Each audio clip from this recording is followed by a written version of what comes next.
prioritize that, is gone starting Wednesday. I'm driving to DC. I already have one appointment with a student that's not in our section from the 476. So I do Skype meetings in the evenings, and I also do work offline if they're asking me. So, if you need help, I'm willing to help you. I just will have restricted times of when I can do that. So log in your time now if you need my help tomorrow. I'll be probably reaching around, I think I start interviewing people around 1 o'clock. So after like 3-ish or so, I'll head back to the hotel, and then I might have some time after that. Homework is due on Thursday, and hopefully I can help you somewhat on Wednesday evening if it comes to that.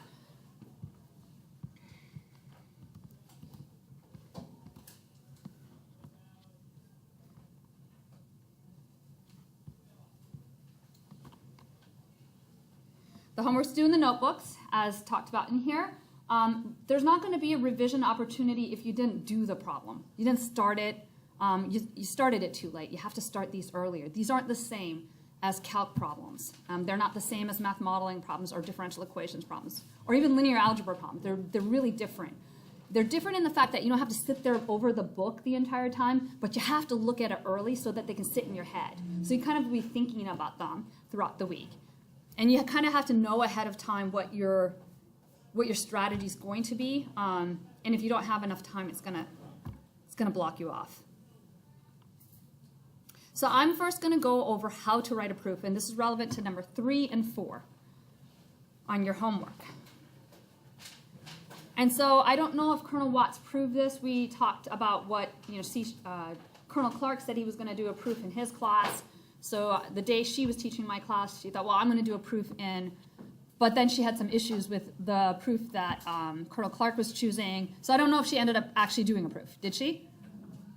Okay, so this is the one we talked about as being something that's more biteable, something that you can digest a little easier. If I have 2 events in a sample space, and I know that A is contained in B, I would like to prove that probability of A is less or equal to probability of B.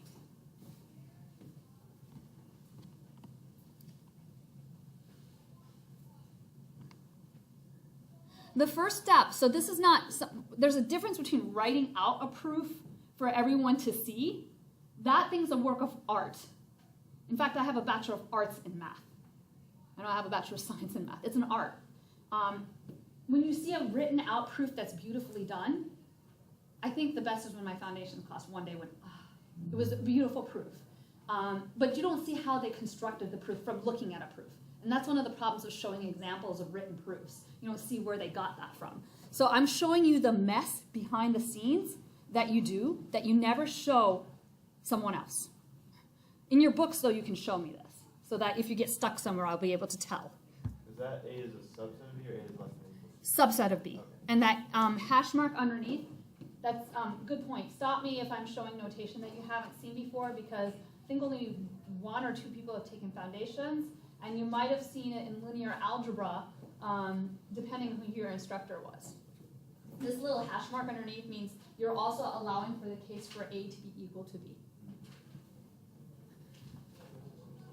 So organize what you know. So you go through the whole problem. It looks like it's not telling you much, but the first thing you know is that A and B are both sets. They're events, and they're subsets of the sample space. That's what it means to be an event. And so when you write this down, it's going to feel like, well, I'm writing this down. It's stupid for me to write this down. I know this. But you're assembling your jigsaw pieces.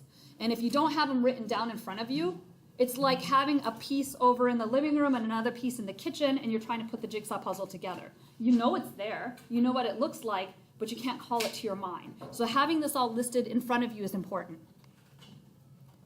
And by the way, I'm a mathematician that's kind of on the lazy side of mathematicians. And I won't ever write down something I don't have to write down. So I'm telling you the minimal standards of what you should write down. The second thing is A is a subset of B.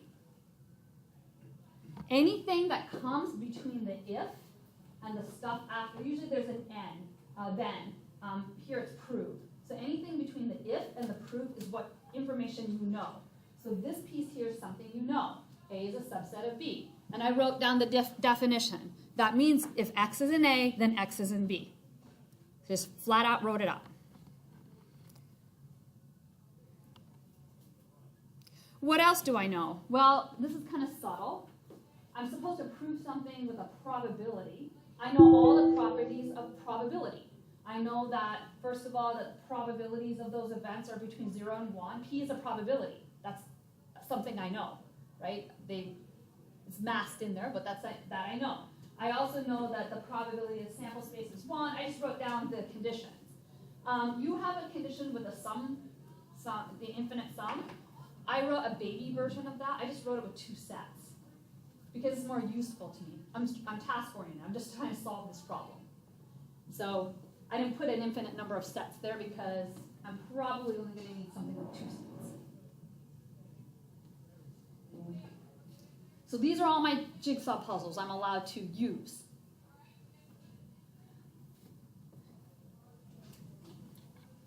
Good?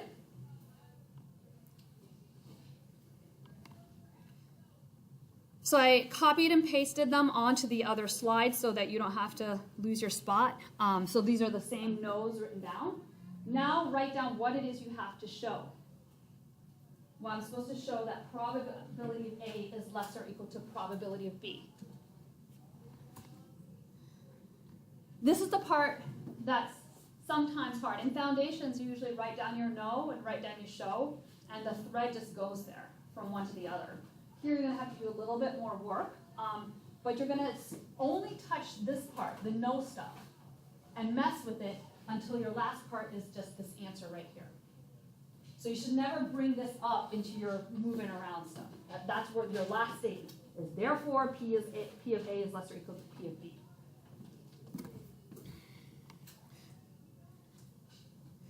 So, you know, this is what I call thinking about it. When you write more and more proofs, you become better at them. And so it probably didn't take me that long to think about this, but I looked at it and went, okay, I'm probably going to have to use that property. I'm probably going to have to use the properties of probability to get what I want. Why? Because the result I need has something about probabilities in it with an inequality. And the properties of probabilities have something with inequalities and sums, so it's likely that these guys down here are what I'm going to have to use. In fact, I suspected right away it was this one. So the problem sometimes with that is I'm so sure of myself, I can start going down a wrong path and taking something I think is going to work and spending quite a bit of time on that. So that's one of the problems of being stubborn. But we're in luck. This actually worked. So here's where Colonel Watts had an issue. She has an issue showing you proofs where there's little proofs inside the big proofs, which you have to prove too. So I'm going to need a couple things here. So here's my game plan. Let me back up a bit. If I'm going to use that starred piece right there, that starred piece can only be used if the sets are disjoint. In my no, there's nothing about disjoint sets. Correct? They didn't say A and B are disjoint. They said A is inside B. So I don't have anything that I can use directly to apply that starred thing. So I need something to kind of make my sets be disjoint if I'm going to use the starred formula or property. So I knew I needed this one. A union B is B. Why? Because I want to use that starred property. That's why I say sometimes when I get an idea and it's the wrong idea, we're in trouble because I'm going down that path and I just keep going down. And what's a lemma? A lemma is a mini proof inside one. So it's like an appendix where I've done it, I proved it, you can look at it if you want. In fact, in my real analysis homework in graduate school, I used to put them in an appendix so the professor could go back there and look at it if he needed to. Good? Something like a lemon. It sucks. It's sour. The second thing I wanted to prove is that I could split up A union B into these two sets. And these would be disjoint because this is A and this is B intersect A complement. So what I'm doing, if I use a Venn diagram, is I'm trying to force my A union B to be disjoint. So if you think about this Venn diagram, here's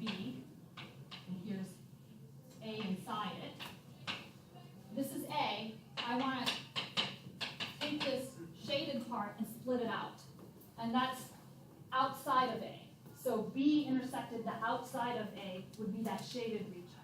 So I'm taking A union B and making it, cutting it up into disjoint sets so that I can use the starred formula.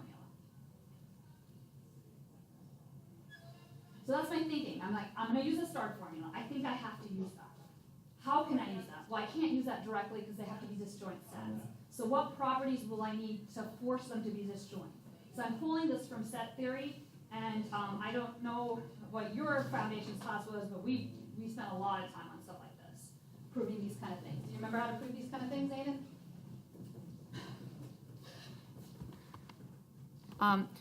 To prove these things, when you are proving two sets are equal, you have to actually show one's a subset of the other, and the first is a subset of the second. It's a pain. Equality means two proofs. It's a pretty way to say the student has two proofs to do. So this is a lot of work, actually, messy work. But we're going to say, look, you're upperclassmen, you can go down to a foundations class, yank someone out of there and say, guess what you're going to do for me? You're going to prove these things. It's good for you. I'm looking out for you.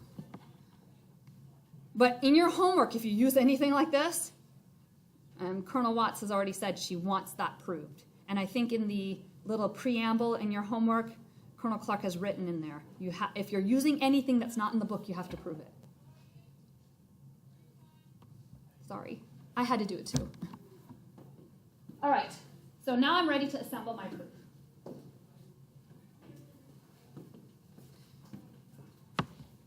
Probability of B is really probability of A union B by lemma 1. If you recall, which you probably don't if you have a short attention span, lemma 1 was A union B is the same thing as B because A is inside of B. Good? By lemma 2, A union B is this guy. I can split it up into disjoint sets. A union B intersect the complement of A.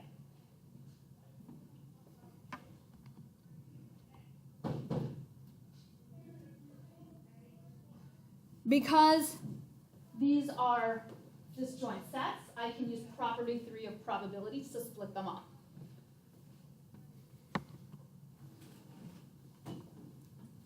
But then this is by property 1, probabilities always have to be bigger or equal 0. So this guy's got to be bigger than this guy. Cha-ching.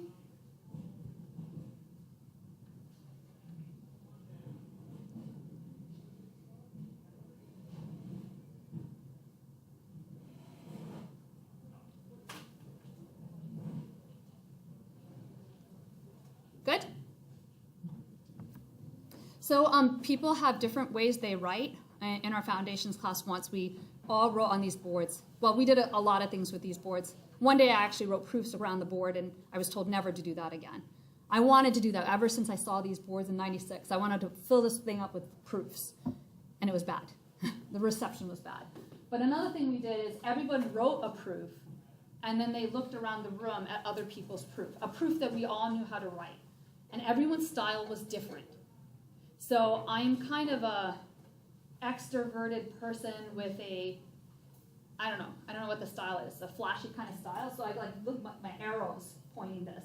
That's acceptable.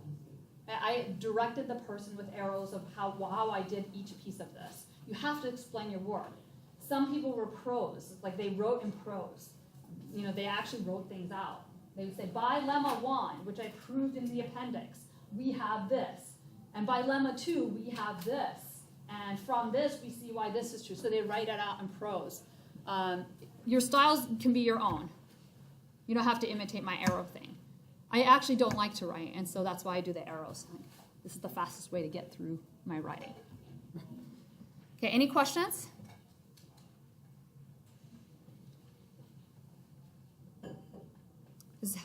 It'll take a while, okay? Now, can you explain the greater than or equal to probability of A plus 0?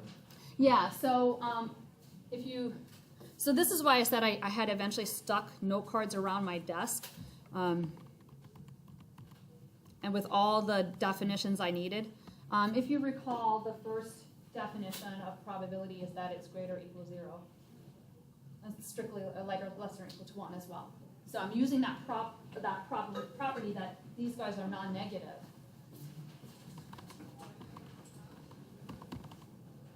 to get to here because this is not negative. It's true for Oh, any right, set, right? okay. Capture value of 0. So how many of you have never written a proof before on your own like this? It takes a while. That's why I told you for about a month. It's about a month. I've tried everything. It takes about a month to kind of get used to it. And that's why you're getting the chance to revise things and learn. You're getting the opportunity to really learn. Right? It's different than other classes where you're just expected to know things. The Thayer method expects you to know things walking into a class. This is a skill. It'd be like taking the IOCT on the very first day you walk in. No military movement class. No one's going to show you how to jump through that tire. You just take it. Right? You need the class to learn it.